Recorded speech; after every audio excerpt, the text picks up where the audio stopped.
All right, so here's the closet without the lights.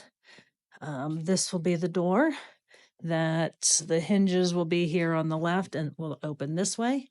So we elected to put the light here. And here we have a fully lit closet. These lights are kind of interesting. They have a couple of different settings that you could pick in terms of like brightness, warmness, whatever. So we picked this one just because it is the brightest, and for a closet when you're looking for stuff, thought that was the best.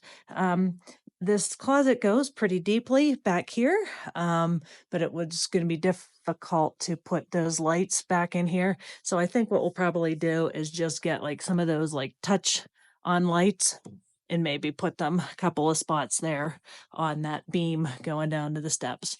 But definitely big difference in terms of lighting down here. Really like these lights, and I think this will be great. Next is drywall.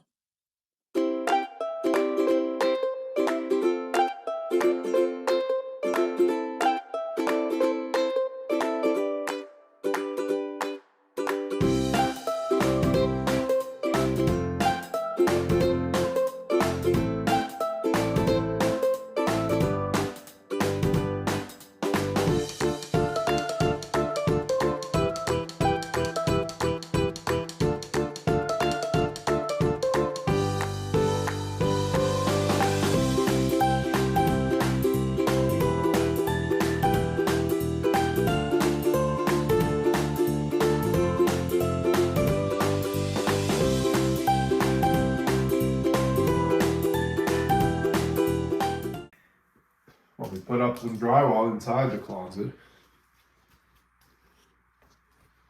Now, before we do this wall, putting the door in,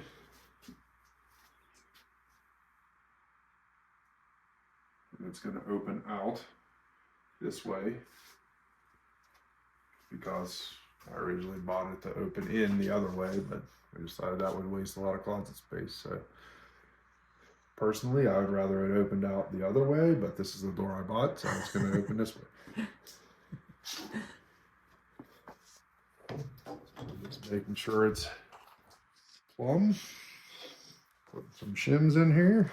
Keep it in place. Luckily, we actually bought some. A trip or two ago to the store, so didn't have to scramble around going, gee, do we have any shims? Actually, I did. Kim knew that we had some stuff. It only took me 4 tries looking in the same box to find the nails and the nail set that I bought. We just put the door on the bedroom over there. Pretty successful considering that nothing is stored anywhere, logically. All I knew was that it had to be over in one of the boxes of shit that's still here from doing the bedroom. Even though I looked in the box 3 times and couldn't find it in there, and was getting really annoyed. And the 4th time, it suddenly was there.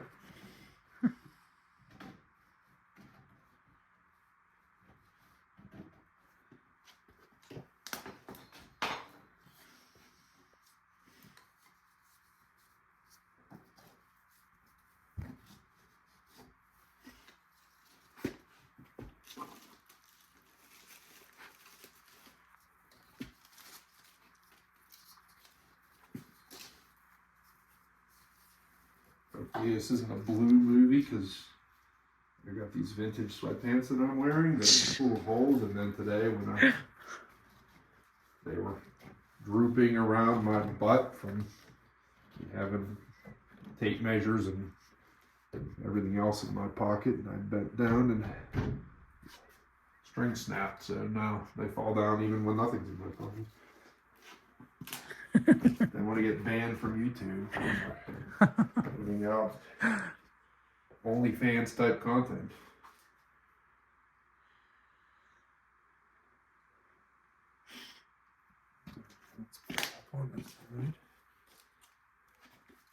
Luckily, shims are cheap because it's a bunch of it.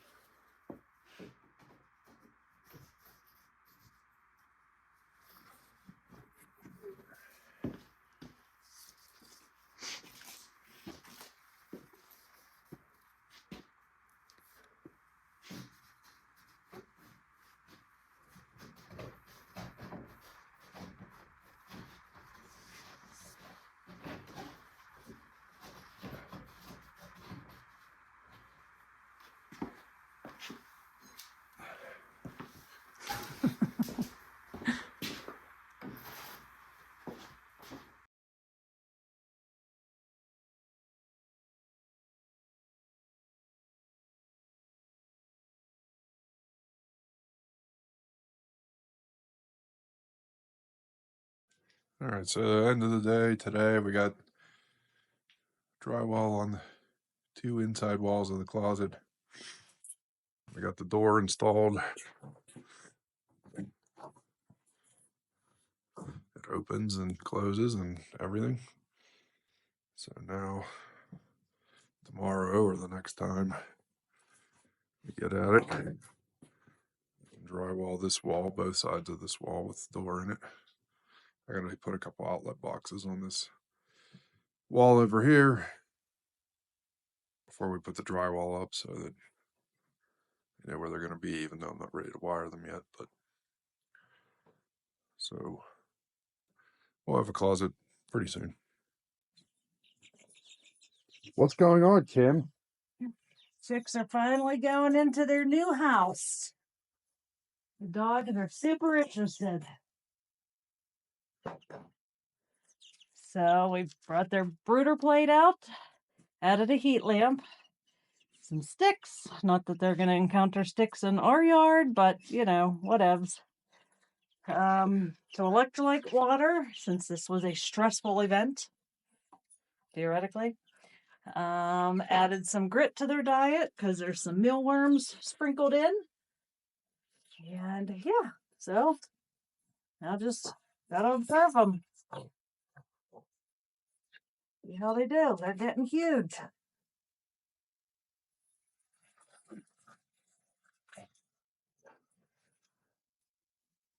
This is the quietest they've been. Like, where the heck are we?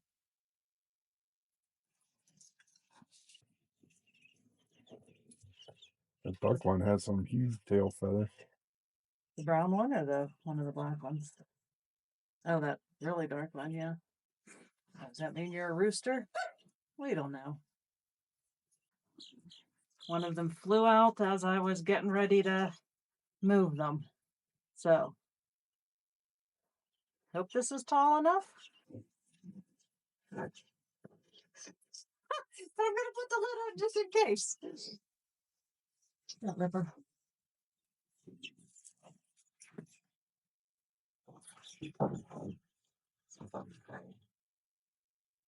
Slit is not as nice as my other one, but hopefully it'll suffice.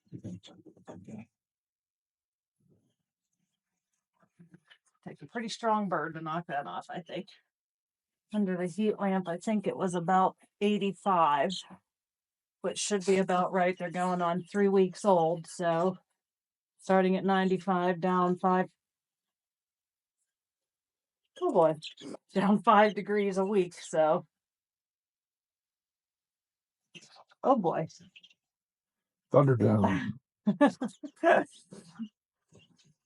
They should definitely like this better. I also got them a playpen that rip. Once we have a super nice day, I can take them outside in the playpen and let them be outside.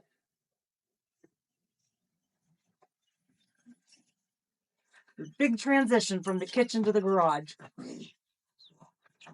Well, then now that I have this built, I think next year, assuming things go well with these guys, I think next year I'll just put them in here initially.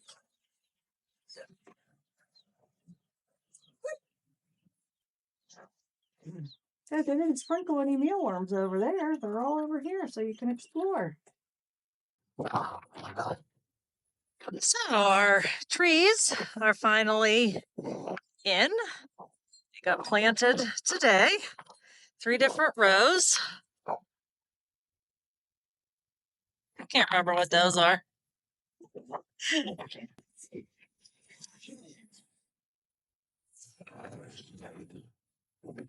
So we're going to have to come back and add the drip system to water.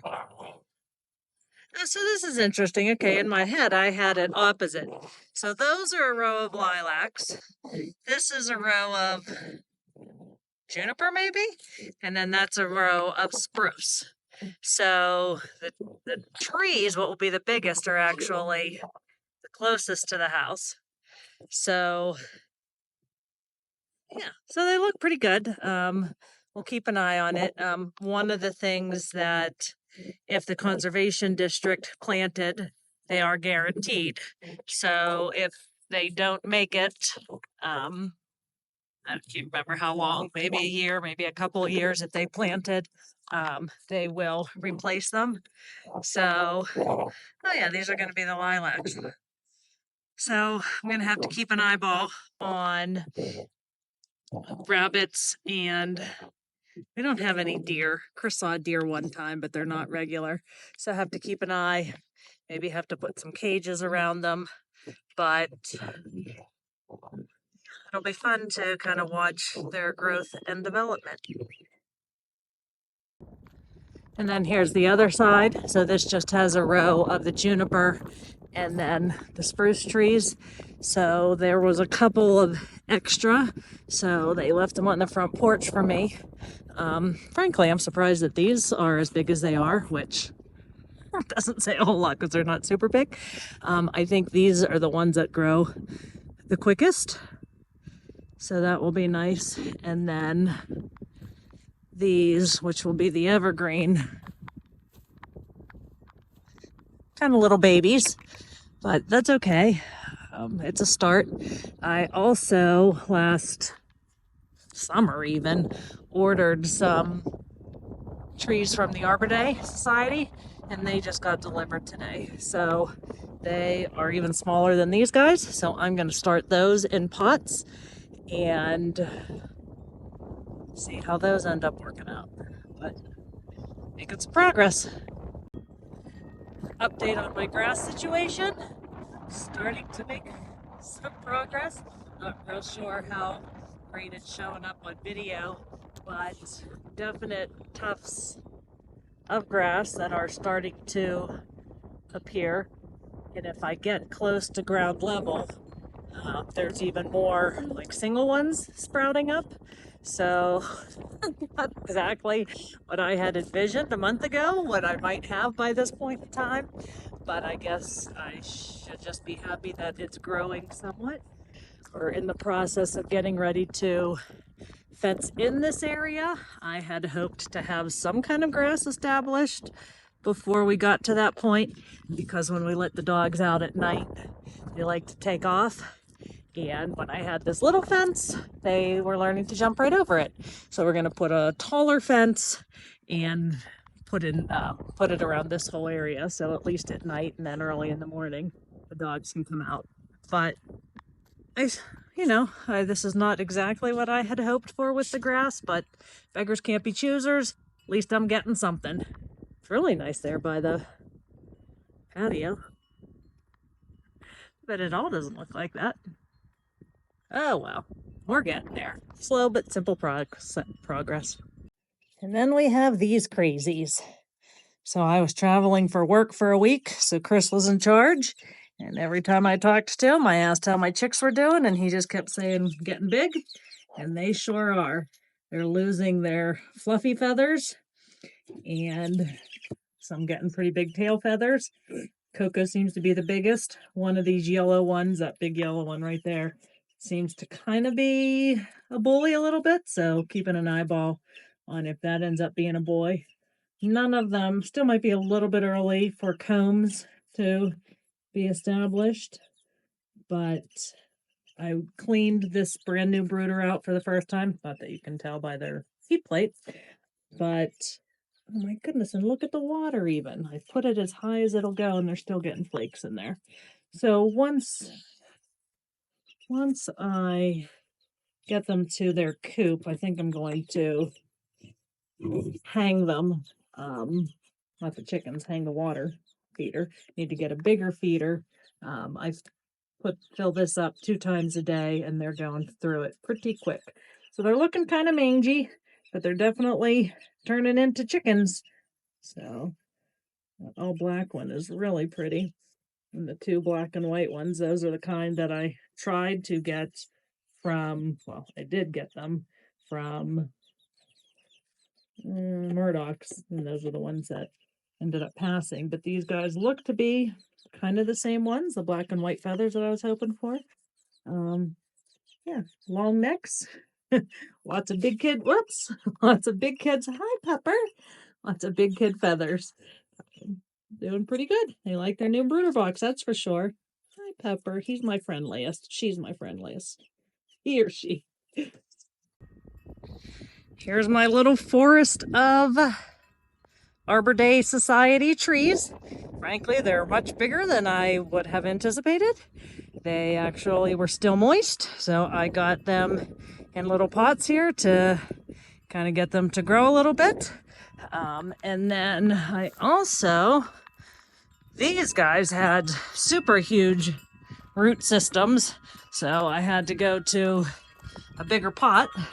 But these are my 2 leftover spruce trees that did not go in my row of trees. So now they're gonna live here until they grow a little bit bigger. So if any of these take off and become nice size, I can sprinkle them around the yard and not just have my tree line, but I could have my little forest of Arbor Day trees too. So they're super cute. I can get them hooked up, get my hose hooked up, and give them all a pretty good watering. All right, so here I am, the chicken sitter again. Kim and Aiden went to Salt Lake City to visit Andy for the weekend, and I got here, left here in charge of all the animals. So you can see, getting pretty big. They're getting some real feathers. So frankly, looking a little mangy at the moment because they're kind of half feather and half down. But starting to look like chickens. That guy's got quite the tail. So I don't know, maybe a couple roosters in here. Not really sure. Still hard to tell, but I don't know. That looks like a rooster tail to me. Move them up to the larger bucket of food because we're having to fill the other one up multiple times a day. So this one's lasting a little longer. It's a nice 65-degree beginning of May, Friday. The neighbors are out visiting. Rip doesn't like them there, neither does Loki.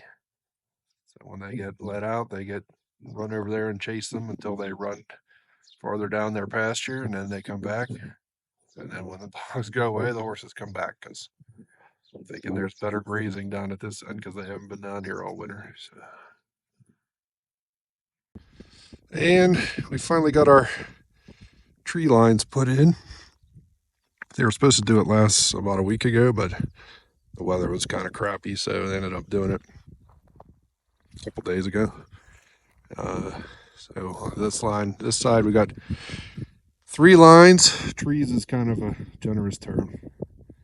These are ponderosa pine in this row.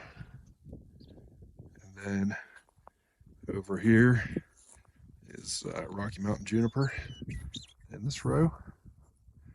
And then lilac in that far row. For the most part, the lilac is just dormant twigs at the moment, although a couple of them have buds on them. And then over there, we got the similar, except for just 2 rows of the ponderosa pine and the Rocky Mountain juniper, no lilac because not enough space between the property line and the septic system and then the house. So there's 2 rows there, but went today to town and got all the supplies to put in a drip irrigation system for both of these sets of rows. So tomorrow the plan is to try to install that. We'll see how that goes. Try to video that. And if time permits, maybe get around to fixing the roof on the shed. Although I should have brought more adhesive whenever I was in town. I think I still have some liquid nails, but I should have bought better stuff, but at least I can get stuff nailed on, put some more nails in this time. Hopefully, if we have time. Drip line's the first priority since I did a lot of work getting ready for these trees and paid a bunch of money for the trees and the planting of the trees, so I want to make sure that they actually live. So get the drip line set up so that they get plenty of water. So it is beautiful Saturday here in southeastern Wyoming. It is 74 degrees. The winds are 10 miles an hour out of the north, which for southeast Wyoming counts as dead calm. And we're about to try to install this drip irrigation system for the tree line that we got installed, or tree lines, I guess. So got the supplies yesterday, so we're going to hook everything to this hydrant out here, which is right attached to the well before it enters the house, so it's not going through any of the water treatment in the house and using up all those resources. It also has way higher pressure than the water in the house for some reason, so Kim's been using this for watering the outside and everything, but that's what we're going to hook to. About 1,700 feet of 5/8 inch drip line tubing. I got a filter to put on there to filter out the sediment and stuff that's in there from the well so that it doesn't clog up all the emitters. I got 2 timers because we're going to put 2 lines in, one for each set of tree lines, so they can be done separately. Kim actually bought this same timer, I believe, last year to try to water her grass when we were on vacation, and it was jacked up and it advanced like 2 minutes every second on the clock, so it didn't work very well at all. But she had bought it a while before and lost the receipt, so she didn't take it back. So these were the only ones I could find that could do the intervals and timing that I need, so I tried them again. If they don't work, obviously I'll return them. But I got this 4-port manifold to put on that hydrant over there, so we can split off and individually control both of these lines and have 2 connections left for hoses for other stuff. And then I got this small line because they put like black plastic or nylon mulch, I guess they call it, over the tree planting to keep moisture in, but it also keeps water out. So we're going to attach that as necessary in little strips from the emitters down into the holes where the trees are, so make sure the water gets down into the soil. And then a bunch of connectors, adapters to connect to the tubing, T connectors, inline connectors, tool to punch in the emitters into the tubing, stakes to hold the tubing on the ground, because I'm not going to bury it at this moment.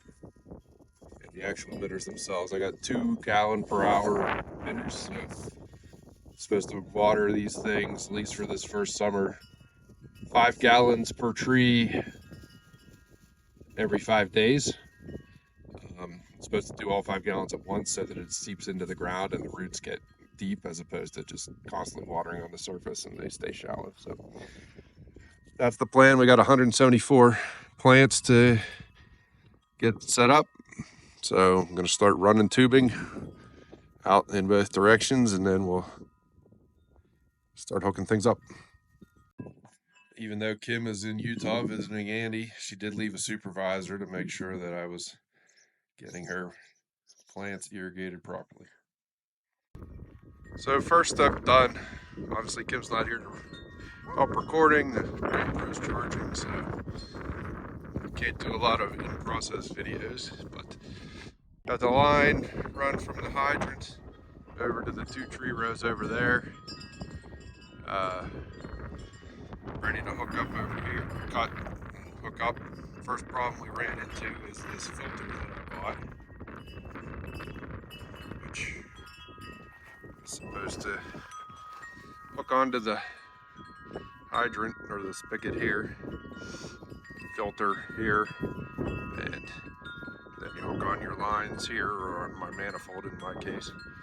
Well, it's missing a piece, right? Obviously, these are both male connectors, and the spigot is also male, so need a female connection here to hook onto it. According to the box,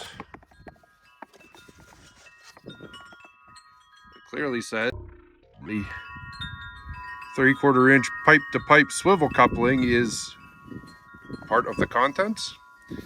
It clearly is not, so have to pause on that for the moment. Take this back and try to return it and get one that has all the pieces in it. Maybe check the box this time before I leave. But that's probably a tomorrow problem, so for the moment we're going to set it up without the filter. Hopefully a day or so it won't be too bad and it won't clog everything up. About an hour and a half in, we've got all the tubing run for these 2 rows on the north side of the property.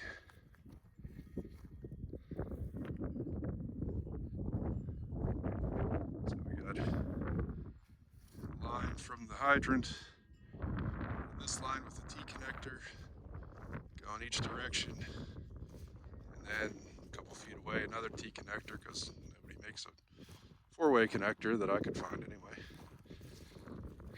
Coming across to this row to a T connector going each direction, and then there's end caps on each end. So now I just need to come poke, I don't know, 80 holes in this thing or something. Put the emitters in, and this side will be done. Move on to the other one. It's got 3 rows, it's farther away. All right, so we're out here now with getting ready to put the emitters on. So we got this tool that I got that's just a kind of hoop that you put them in, and a plunger that pokes a hole in the tubing. And then this is the emitter. And you just jam this end into that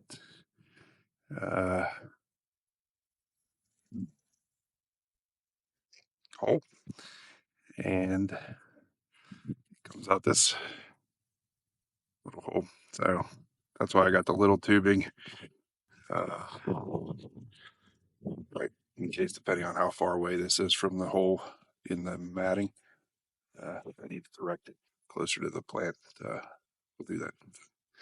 Here goes. Get the camera to stay standing up.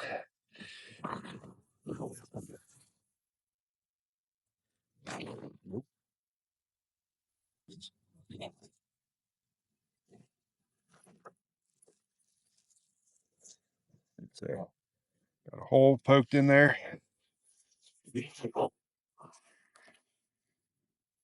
You're gonna push this in. All right, need 2 hands for that.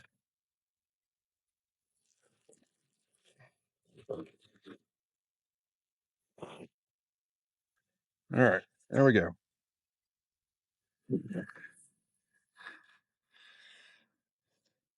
Like I said, it's 2 gallons an hour rated for, but you can also shut it off or shut it, right, adjust it so it can be lower if you wanted to too. All right, only, I don't know, 60 of these left or something on this side, maybe slightly more. And we'll have to do the other side. I'm not thinking that's a very exciting video, so we'll pause until I get farther along. All right, so these 2 rows are complete. All the emitters are installed. I put them in and turned the water on. It was working. There was a hole in the tube way down at that end. Wean thing. There was a lot of pressure, so I plugged that up and that helped. And then for some reason, even though I have emitters in right next to the holes for the trees, when I put the water on the first time, everything shifted a little bit. So these are not too bad, but as you get farther down there, they got farther and farther away from where the actual trees are. Hard to see from here, but kind of pulled in this direction, the whole thing. So I had to use some of that smaller tubing to run over to the holes in the fabric so that the water actually goes into the soil where the trees are, as opposed to just pulling on top or running off to the sides. Did that on both rows, but this front row more. So they're all set now. I ran it a little bit again. They all look good. So it's set to run for a long lot of time in an hour or so. So we'll just let that go and see how it goes. I'm gonna eat some lunch and then I'm gonna go start on the other side. It's time to start running this tubing to the other side of the driveway. The only real good way I have to do that is through this rain culvert here. It goes under the driveway already. I mean, I could dig up, I suppose, a little trench, but I'm not going to be able to make it deep enough today to keep it from getting crushed under there. So this is the passageway that's already here, and that's what I have to work with. Unfortunately, it's about 28, 30 feet wide, I think. And right, this tubing is not particularly rigid. So it's kind of trying to like push spaghetti across a table, cooked spaghetti. Yeah, it doesn't really go right. It just gets all bound up in there. Plus, it's right, the culvert is corrugated, so right at the end of it gets hung up in the ridging in there, and just, turns into a big blob that's not going through. So my current attempt is this. I got two 2x4x12s that I've got for the basement that I haven't used yet. So basically I've nailed the end of the tubing to the end of one of these 2x4s, and I'm going to try to essentially toss this first one in there as far as I can, and then the second one I'm going to push in up against this end of the 2x4 and try to push it through. Right, obviously it's 28, 30 feet. These are only 24 feet combined. It's not quite far enough, but I'm hoping I can get it through enough to get it out the other end and still be able to reach the end of this other one to pull it back out when I'm done. So we'll see how it goes. See if we can get the camera to stand up or not.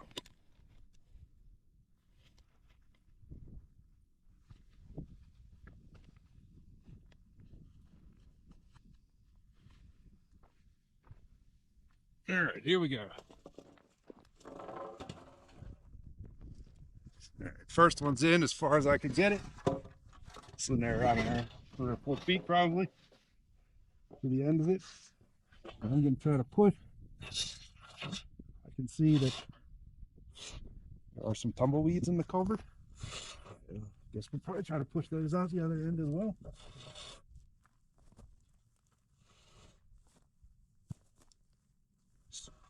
Try to push this in as far as I can go, but I can still get it to pull it back out.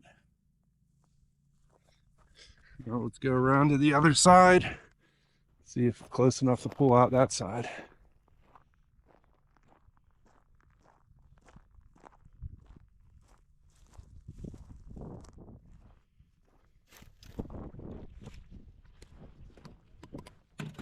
It is not close enough. However, I suspect I have a big crowbar. Supposing I can find it, I could probably reach it in there and grab those nails and pull with that. So let me go try to find it, and I'll be back when I do. All right, I'm back. I got my, I don't know, 3-ish foot crowbar. So I'm hoping I can reach in here, hook the nails that are on the end of that board holding the pipe on, and drag this end out, and then I should still be able to reach the other end because I just pushed it in as far as I could reaching.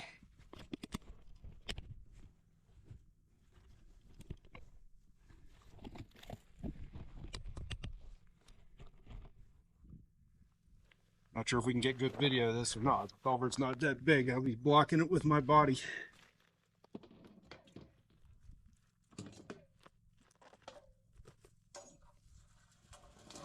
Whew. All right. Success. Comes a couple tumbleweeds.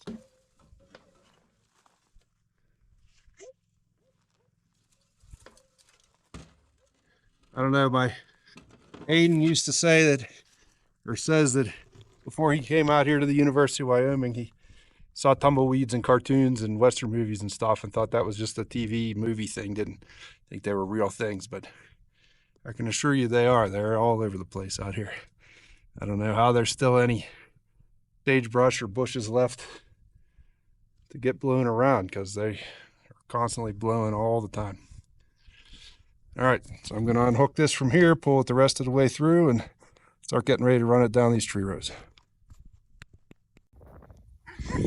Well, we got all of the trees done.